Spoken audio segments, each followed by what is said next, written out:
At 6:32 a.m. on March 15, 1944, over the frozen skies of occupied Germany, thousands of American pilots were flying missions that statistically had a greater chance of killing them than bringing them back alive. Despite all the additional armor, despite all the escort squadrons, despite every official defensive measure military engineers could conceive, nothing was working. And then, an aircraft mechanic with no engineering degree discovered a solution so absurdly simple that military engineers refused to believe it could work. A modification that took 8 minutes to implement, and one that would completely change the fate of thousands of aircrews. World War II made aerial combat the most brutal and unforgiving form of warfare humanity had ever witnessed. It wasn't just facing enemy fighters in duels of speed and agility. It was flying through curtains of anti-aircraft fire that turned the sky into an inferno of exploding metal fragments. It was dealing with mechanical failures at 10,000 meters altitude, where the air is so thin that a man loses consciousness in seconds. It was knowing that every mission over enemy territory had a calculable probability of being their last. The numbers were terrifying. In some heavy bomber units, the loss rate reached 25% per mission. This meant that statistically, a crew would not complete their cycle of 25 missions before being shot down, captured, or killed. Young pilots, many under 22, calculated their chances of survival the same way other young people planned their weekends. Military commanders knew this, and they tried everything. They added armor plating around the cockpits, but additional armor meant additional weight, and additional weight meant less range, less speed, less maneuverability. Every kilogram of protection robbed the plane of the agility that could save a pilot's life in close combat. They organized tight bomber formations, where dozens of planes flew so close to each other that their defensive machine guns created overlapping zones of fire. The theory was perfect. The reality was that it only took a single enemy fighter to break the formation to turn this strategy into an organized massacre. They sent fighter escorts to protect the bombers, hundreds of them. But the fighters had their own limited range. There was a zone deep in enemy territory, where the bombers flew alone, and German pilots knew exactly where this zone began. They waited there, like predators who know every inch of their hunting ground, and still men kept dying. Entire crews vanished in fireballs at 12,000 meters altitude. Parachutes that never opened. Planes that simply disintegrated in mid-air when a 20mm shell hit the wrong spot. Morale was crumbling, because there is nothing more destructive to the human spirit than repeatedly facing death without any sense of control over one's own destiny. Military engineers were desperate. Entire teams worked on increasingly complex solutions, advanced hydraulic systems, new wing designs, landing gear modifications. Each solution was technically impressive. Each solution added complexity. Each solution created new problems while trying to solve old ones. There were meetings, technical reports hundreds of pages long, memos circulating between departments, military bureaucracy at its peak, consuming time and resources while across the ocean, young pilots wrote farewell letters to their families before each mission. And no one was looking at the right detail. No one except one man. His name was Technical Sergeant James McKenna, 32 years old, no university degree, no formal training in aeronautical engineering, just 12 years of practical experience repairing planes, first at civilian airports and then at military bases. The kind of man that degreed engineers rarely took seriously in official meetings, McKenna worked at a maintenance base in East Anglia, England. While official engineering teams debated theoretical solutions in conference rooms, he was in the hangar, hands greasy, disassembling planes that returned from missions.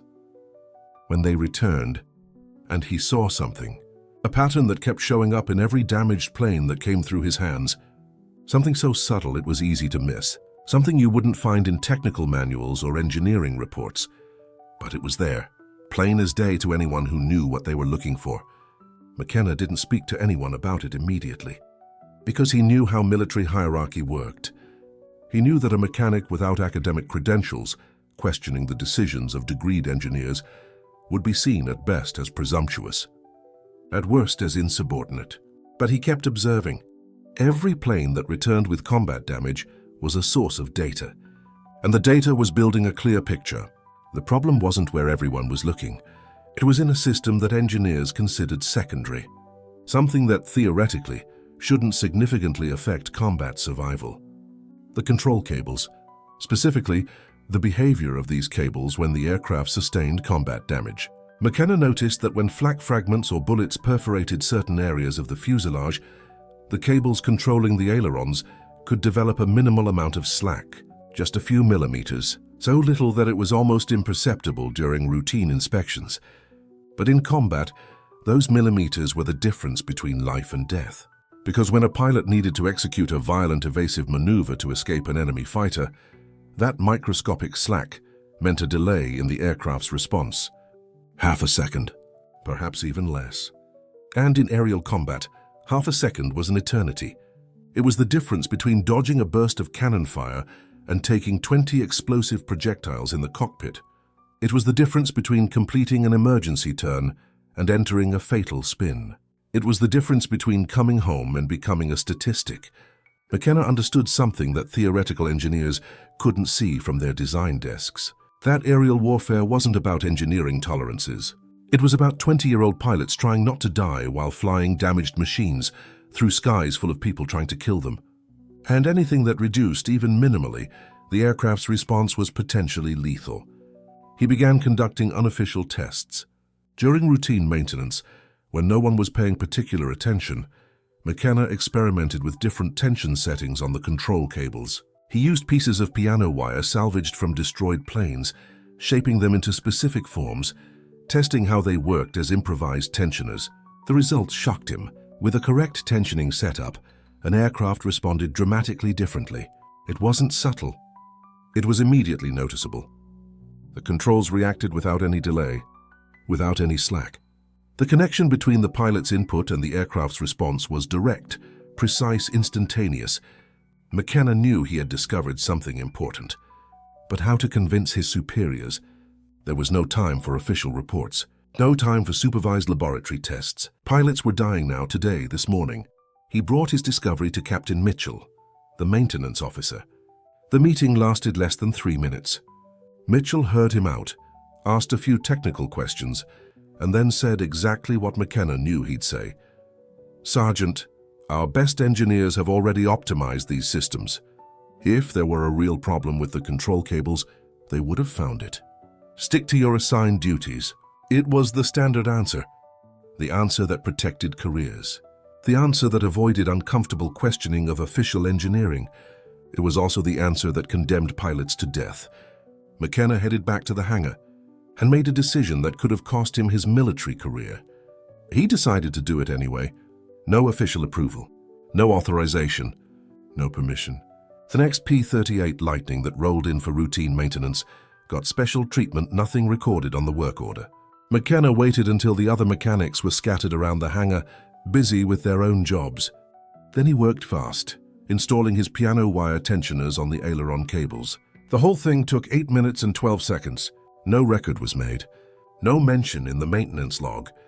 The aircraft was marked as ready to return to service, and no one noticed anything different, except possibly the pilot who would fly that machine on the next mission. The pilot's name was First Lieutenant Jonathan Hayes, 23 years old. 17 missions completed, 8 still remaining to complete his tour. Hayes was a good pilot, but not exceptional. Competent, careful, the kind of pilot who survived by following procedures and not taking unnecessary risks. The mission assigned for that day was a precision bombing raid against a ball-bearing factory in Germany. Partial fighter escort. Expected enemy opposition, heavy. Chance of contact with enemy fighters, approximately 90%. Chance of intense anti-aircraft fire, 100%. Hayes conducted his pre-flight briefing, checked his equipment, walked to his P-38, unaware that the aircraft had been modified, unaware that he was about to become the real-world test of an unauthorized theory by a mechanic who defied orders. Takeoff was normal, the formation organized over the English Channel. The escort fighters took their positions, and then, entering European airspace, began the part of the mission where young men discovered whether they would return home or if their families would receive telegrams with the words, "We deeply regret to inform." 27 minutes after crossing the French coast, hell began. Flak first, The sky darkened with fragmentation explosions at 10,000 meters. Then the German fighters, Messerschmitt Bf 109ets, diving through the formation like sharks attacking a school of fish. Hayes saw an enemy fighter locking onto his tail. The manual said to maintain formation. Instinct said to brake and maneuver. He chose instinct, pulled the stick into a sharp left turn, and the plane responded. Not with the usual sluggishness. Not with that half-second lag every P-38 pilot knew to expect and work around. The plane responded instantly, like the controls were wired straight to the wing surfaces. Hayes pulled off a maneuver with precision he didn't know his plane could handle. The Messerschmitt overshot, unable to adjust quickly enough. Hayes, now at an advantage, pressed his attack. A short burst from his machine guns, black smoke spewing from the enemy fighter's engine. Confirmation of destruction. But there was no time to celebrate. 2 more fighters were closing in. Hayes threw his plane into a series of evasive moves that would have been suicide in any other P-38. Brutal barrel rolls, knife-edge turns that crushed him into his seat. And every time he moved the stick, the plane did exactly what he asked. 17 minutes of intense aerial combat. Hayes returned to base with his plane riddled with bullet marks, but functionally intact. He was alive, and something about his plane was different. When Hayes climbed out of the cockpit, still shaking from the adrenaline rush, he found the chief of maintenance. "Somebody worked on my plane," he said right away. Not a complaint, more like gratitude, because whatever they'd done, it had kept him alive out there. Captain Mitchell summoned McKenna. "No beating around the bush. Sergeant, what did you do to Hayes's aircraft?" McKenna could have lied, could have made excuses. Instead, he laid it all out, exactly what he'd done and why knowing it could mean a court-martial. Mitchell listened in silence. Then he asked a single question. "Can you do this to all our planes?" And at that moment, an unauthorized modification by a mechanic without academic credentials was about to become standard operating procedure. The results that would follow in the coming months would silence every critic. The roar of the Allison engines echoed across the airfield as Hayes's P-38 touched down. It was August 14, 1943, 3 hours after takeoff. The mission had been brutal. 6 Japanese Zeros over the Huon Gulf. Intense aerial combat. Hayes had returned, alive. The intelligence officer was at the plane before the engines shut down.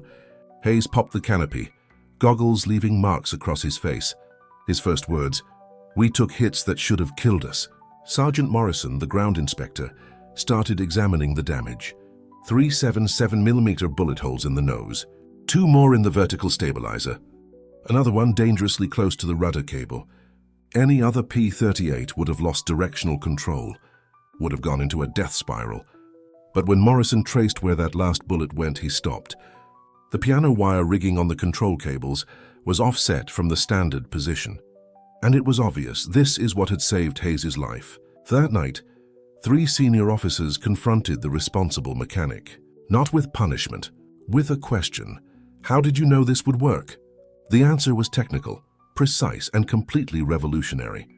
The wire trick wasn't about adding protection. It was about redistributing stress.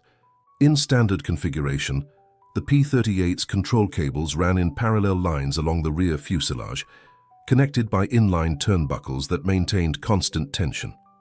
When a projectile hit this area, it often severed multiple cables simultaneously. Catastrophic failure. The mechanic's modification changed the geometry. He repositioned the piano wire connecting the main cables, shifting it 4 inches to the right and 2 inches down. This created 3 critical changes in the system's physics. First, separation of failure points. Instead of cables running in perfect parallel, there was now a spatial offset. A single projectile could no longer sever multiple cables. The vulnerability zone was fragmented. Second, load distribution under damage. When a cable was hit, the repositioned piano wire redirected tension through an alternative path.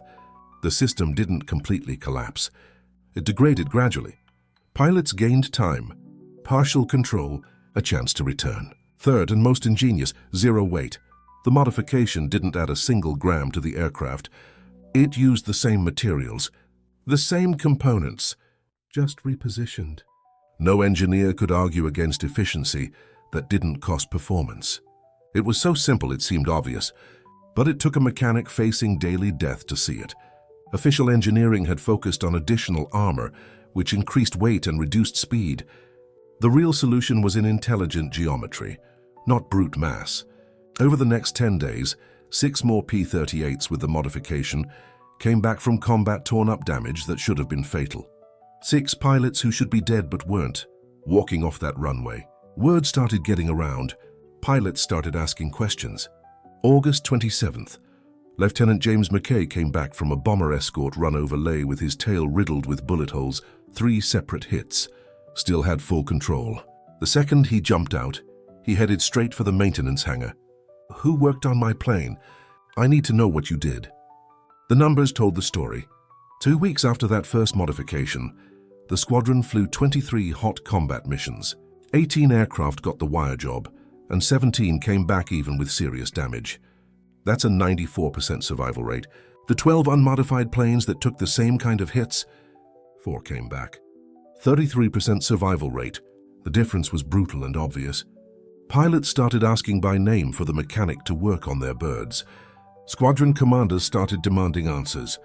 September 3rd, 1943, Colonel Mitchell gave the order. Every P-38 under his command gets the modification. Now, news traveled fast. Mechanic told mechanic. Pilot told pilot. Within a week, squadrons across Papua New Guinea, Guadalcanal, and Darwin were doing the same thing. No official memo, just word of mouth. Guys sharing what kept them alive. September 18th. The 5th Air Force Engineering Command showed up to see what was going on. 3 engineers, skeptical as hell. They left convinced. Their official report, September 22nd, 1943, included words you almost never see in military paperwork. This unauthorized modification shows a better grasp of structural failure than the original design. Recommendation: implement fleet-wide immediately. Lab testing backed up what the pilots already knew. Modified P-38s kept 70% control authority, even with serious cable damage. Unmodified, they lost 90% of it. That's the difference between bringing your plane home and buying a pine box. October 2nd, 1943. Less than 2 months after that first unauthorized job, the Pacific Theater Command issued Technical Order 1532B. Every P-38 in combat gets this modification. Priority 1. Get it done in 48 hours. Technical manuals were updated. Engineering drawings revised. The modification that began with a frustrated mechanic on a dusty airfield was now official doctrine. The mechanic, previously reprimanded for unauthorized alterations, was summoned to the commander's office, not for punishment, for commendation. On October 15, 1943, he received the Bronze Star Medal, the citation, for exceptional technical initiative resulting in the direct saving of American lives. But the true scale of the change was only just beginning to reveal itself. In November 1943, the modification crossed the Pacific. Squadrons in Italy began implementing it. In December, fighter groups in England. By February 1944, every P-38 in active service in both theaters of operation had received the modification. More than 3,200 aircraft, modified in a matter of months. Not by top-down bureaucracy, but by bottom-up necessity. Pilots demanding, mechanics implementing, command validating. Combat reports told the story in numbers that defied exaggeration. Between November 1943 and May 1944, modified P-38s showed a 61% higher survival rate when sustaining combat damage compared to the pre-modification period. In absolute terms, 847 pilots who returned when they should have crashed. 847 men, killed 47 families who received mission accomplished telegrams instead of death notifications. Killed 47 pilots who flew dozens of additional missions because one mechanic had the audacity to question official design. Among the survivors was Major Richard Bong, who would become America's highest scoring ace of the war with 40 aerial victories. His P-38 was severely hit on 3 separate occasions during 1944. 3 times he returned. The maintenance report after his 28th kill in July 1944 noted extensive damage to control cables. Modification 1532B maintained sufficient control for return to base, but the numbers, impressive as they were, told only half the story. Because the true measure of a mechanic's genius was not in engineering manuals or survival statistics. It was in the families who never knew they owed their loved ones' lives to an 8-minute wire repositioning. It was in the pilots who flew in 1945 because they survived 1944. It was in the children born after the war whose fathers returned because geometry triumphed over armor. A mother in Iowa got a letter from her pilot son in March 1944. He wrote about a mission over Rabaul. The plane got torn up, but he brought it home. She never knew that some mechanic she'd never hear about, on an airfield thousands of miles away, made a call that night that kept her son alive.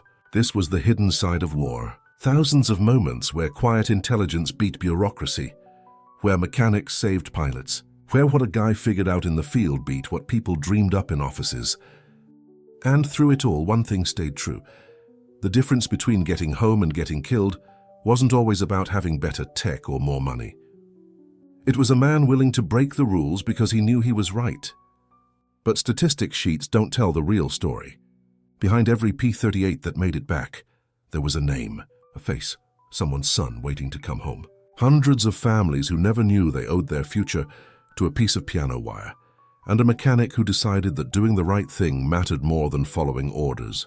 Lieutenant Robert Hayes, August 1943, New Guinea. 23 years old, only son of a farming family from Iowa. His mom Margaret wrote every week. His dad Thomas kept the farm going, waiting for Robert to come home and take over. Hayes's P-38 had the wire trick. One day over the Bismarck Sea, 6 Japanese Zeros jumped his flight. Hayes banked hard left. His plane responded like it was reading his mind. No lag, no hesitation. He got 2 of them and made it back. Margaret got a letter from her son 3 weeks later, telling her about the fight. She never knew that 8 minutes of work by a mechanic she'd never even hear about was why she still had a son. Sergeant William Morrison, a bomber pilot who'd been married just 6 months before shipping out to the Pacific. His wife, Eleanor, was already pregnant. Morrison flew 17 combat missions in a modified P-38. October 1943, over Rabaul, 8 Zeros came after his flight. Morrison dove, pushed the throttle, pulled the stick hard left. His engines ran like clocks. He got away clean.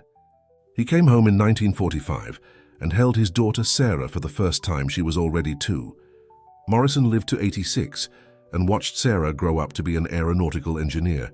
Sarah never knew her father came home because some anonymous mechanic refused to accept that the official answer was good enough. Lieutenant James Callahan, a navigator from Brooklyn, New York, 22 years old, September 1943, over WWII.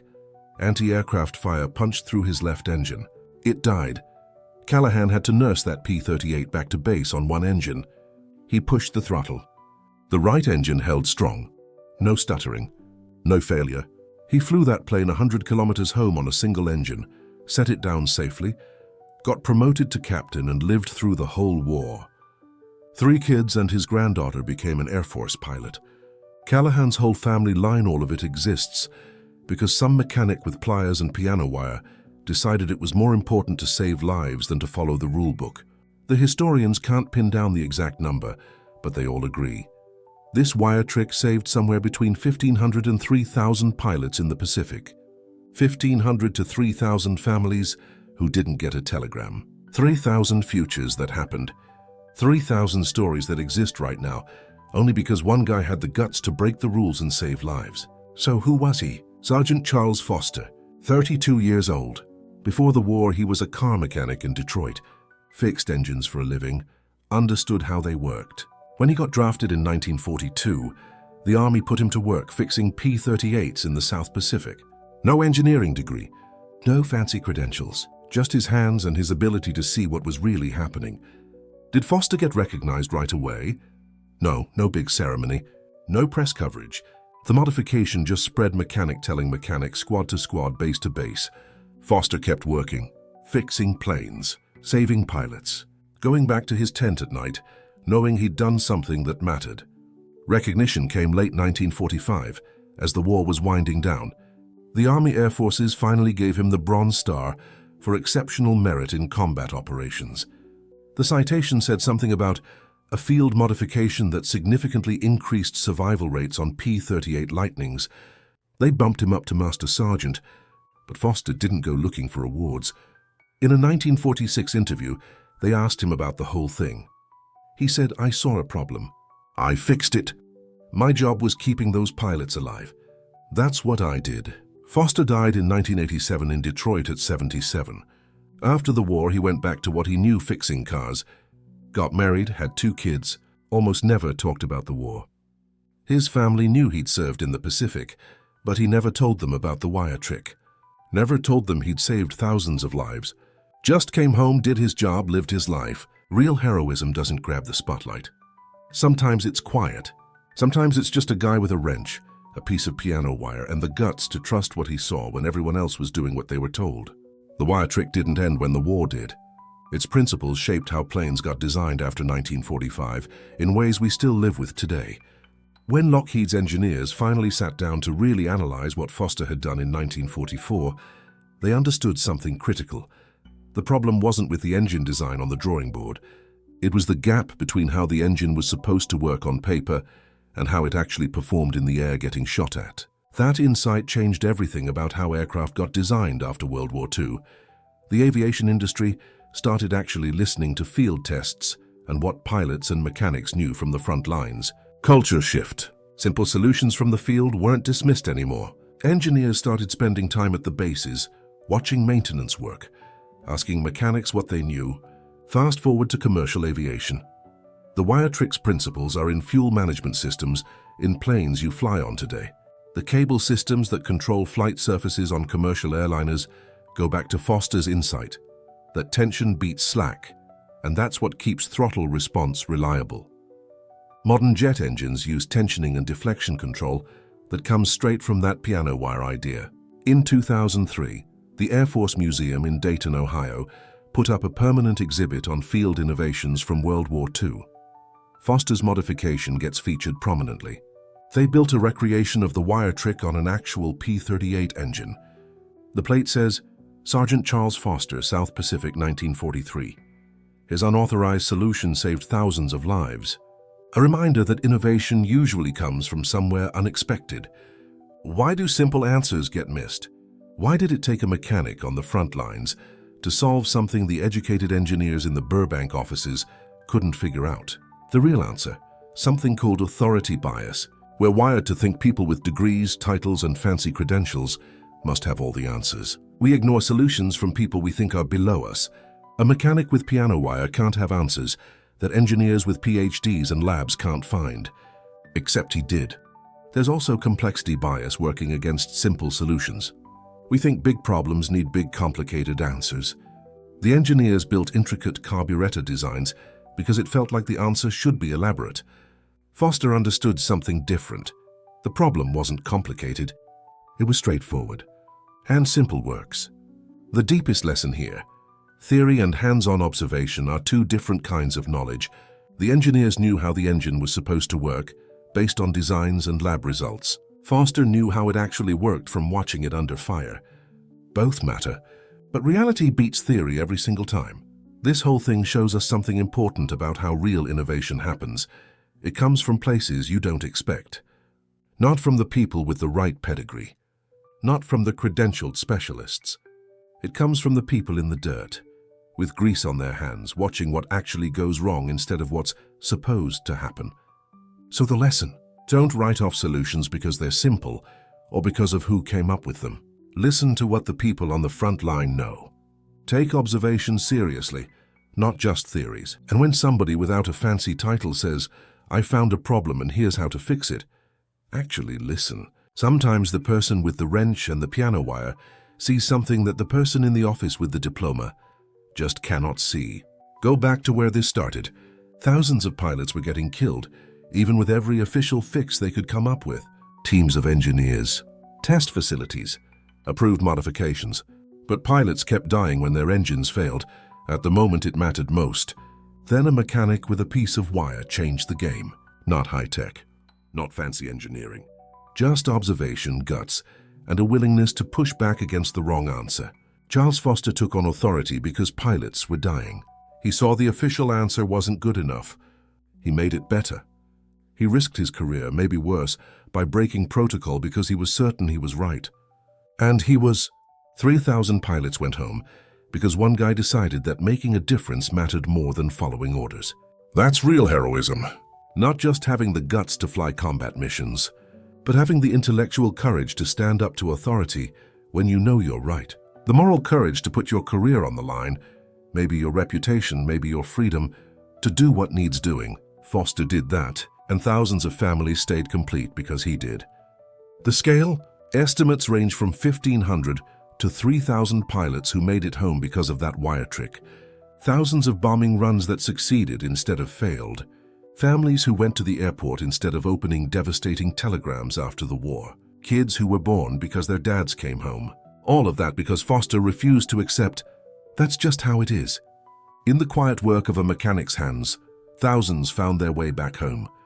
History's heroes aren't always the ones we hear about. Not always the generals with their names in the books. Not always the famous aces. Sometimes they're the guys in the hangars. The soldiers without stripes. The people who see a problem and just refuse to say no solution exists. If this story stuck with you, share it. Like this video. Subscribe. Send it to someone who needs to hear that real courage can be quiet and that the best ideas come from surprising places. These stories matter. They show us that any of us can make a difference. You don't need a title. You don't need a degree.